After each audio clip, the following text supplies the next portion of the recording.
حسن صاحب، اسلام آباد پولیس کے نیشنل پریس کلب میں گھس کر صحافیوں پر تشدد کے افسوسناک واقعے پر کیا کہیں گے آپ؟ ظاہر ہے میری تو برادری ہے بھائی، یہ تو غیروں پہ بھی ہوتا، کسی اور پہ بھی ہوتا، لیکن اس ملک میں یہی کچھ ہی ہو رہا ہے، اسی میں ہم ایکسیل کر رہے ہیں۔ اس طرح کی حماقتوں میں لیڈ کر رہے ہیں۔ سیاسی لیڈروں پہ جب برا وقت آتا ہے یا آنے والا ہوتا ہے تو وہ جو چند کام کرتے ہیں ان میں سے ایک یہ ہے کہ ان کا میڈیا کے ساتھ اس کے بعد کوئی، میرا خیال ہے، کوئی بہت ہی گیا گزرا آدمی ہوگا جو ان کو سپورٹ کرے گا یا ان کے لیے ہمدردی رکھے گا۔ اچھا، ناکامیوں پہ ناکامیاں چل رہی ہیں، معیشت سے لے کے مہنگائی اور لا اینڈ آرڈر، ہر چیز۔ اچھا، top of everything Peoples Party جیسے ان کے جو جدی اتحادی ہیں، ان کا بھی اندازہ لگاؤ وہ کس لینگویج میں کیا بات کر رہے ہیں، کس قسم کے تانے دے رہے ہیں۔ اور یہ میرا خیال ہے حکمرانوں کی نا اب مت تو ماری جا رہی ہے۔ ان کا غصہ اور فرسٹریشن، یہ دو چیزیں بڑی خطرناک ہوتی ہیں زندگی میں۔ بندہ فرسٹریٹ ہو جائے تو اس سے کچھ بھی ایکسپیکٹ کیا جا سکتا ہے، اور ان کی تو سوچ ہی ڈے ون سے عجیب و غریب ہے۔ اور یہ پوری دنیا، میں مہذب دنیا کی بات کر رہا ہوں، پوری دنیا میں بار رومز ہوں یا یہ اپنا پریس کلبز ہوں، وہاں اگر قتل کا ملزم بھی بیٹھا ہو تو ان کی اجازت کے بغیر کوئی ارنا بھینسا، کوئی بھوکا بھیڑیا شامل ہو جائے، داخل ہو جائے، ادروائز نہیں۔ مشرف صاحب کے زمانے میں جب ایم کیو ایم کے خلاف کریک ڈاؤن ہو رہا تھا، اس وقت بھی اگر کوئی متحدہ کا کارکن، کوئی بھی کراچی پریس کلب میں جاتا تو بڑے سے بڑا پولیس آفیسر اس کی جرت نہ کرتا۔ لیکن یہاں دیکھو، بات سنو، میں کہتا ہوں کہ زوال آئے تو پورے کمال میں آئے۔ جب کوئی معاشرہ، کوئی ملک، کوئی تہذیب زوال کی زد میں آ جائے تو کینسر کا تو شاید علاج آ جائے، اس کا کوئی علاج ہوتا نہیں۔ اور ہم آج کل بھی دیکھ رہے ہیں، آپ کا ایک اگلا سوال میں نے دیکھا ہے، اس کا تعلق بھی اسی کے ساتھ ہے، تو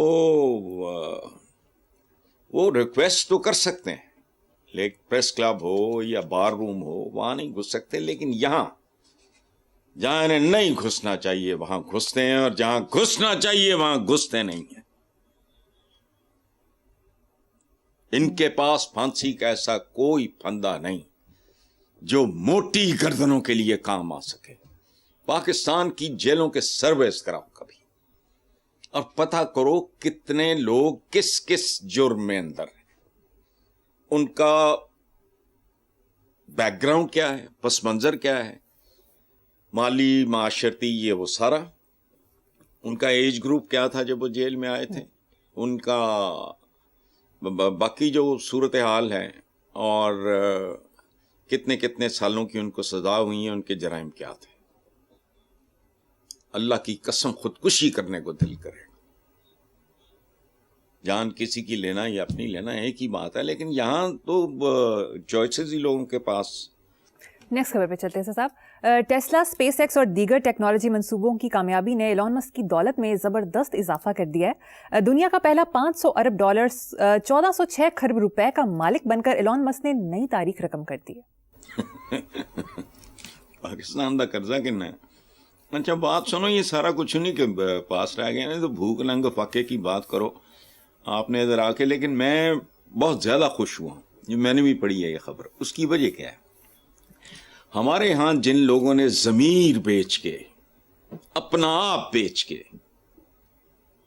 اپنے عوام بیچ کے، رشوتوں، ٹھگیوں، کمیشنوں، کک بیکس کے ذریعے اربوں ڈالر بنائے، ان کے دل پہ کیا گزری ہوگی؟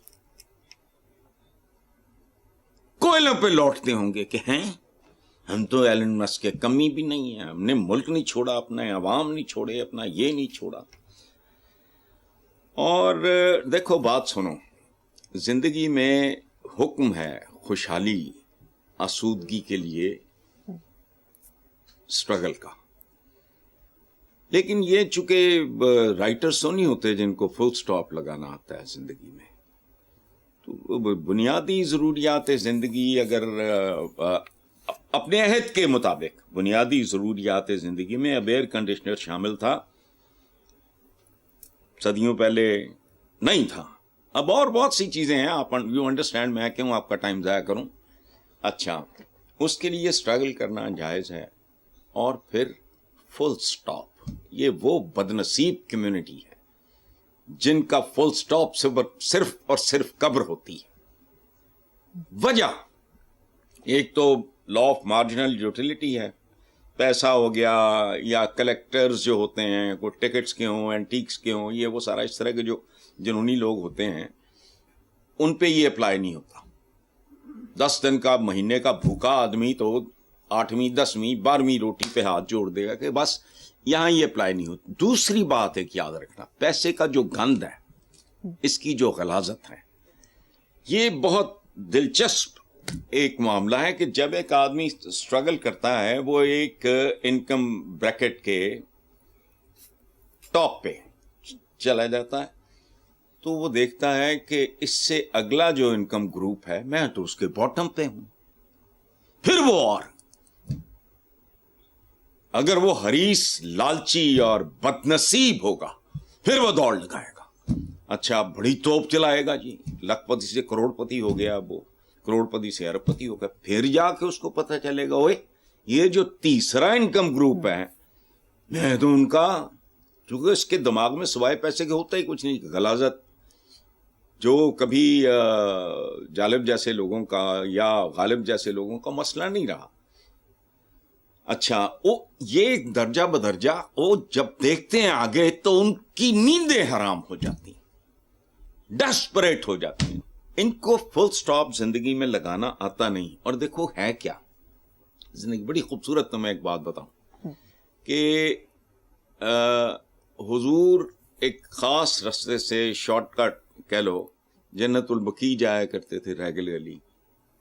انہوں نے دیکھا کہ ایک صحابی نے 2 منزلہ مکان کھڑا کر لیا، انہوں نے خاموشی سے وہ رستہ چھوڑ دیا۔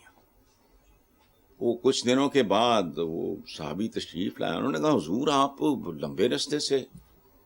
تو انہوں نے کہا کہ میں جانتا ہوں تمہاری فیملی کا سائز کیا ہے، تم نے یہ 2 منزلہ کھڑا کر لیا ہے، تمہاری ضرورت نہیں تھی، یہ کوئی گناہ نہیں ہے۔ ساتھ یہ بھی فرمایا کہ کمیونٹی میں اس حوالے سے نیکی میں، شرافت میں، علم میں، بردباری میں، یہ ان چیزوں میں تو بندہ ایکسیل کرے، تو بنیادی طور پہ یہ ہمارے ہاں اسلام جو ہے نا، ہم مسلمان ہیں بس ٹھیک ہے، باقی کرتوتیں ہماری، باقی سارا سلسلہ۔ تو مجھے خوشی اس بات پہ ہوئی کہ جب حرام خوروں نے یہ پڑھا ہوگا کہ اس کی ورتھ 1406 کھرب، قرض کتنا ہے اس ملک کا؟ چلو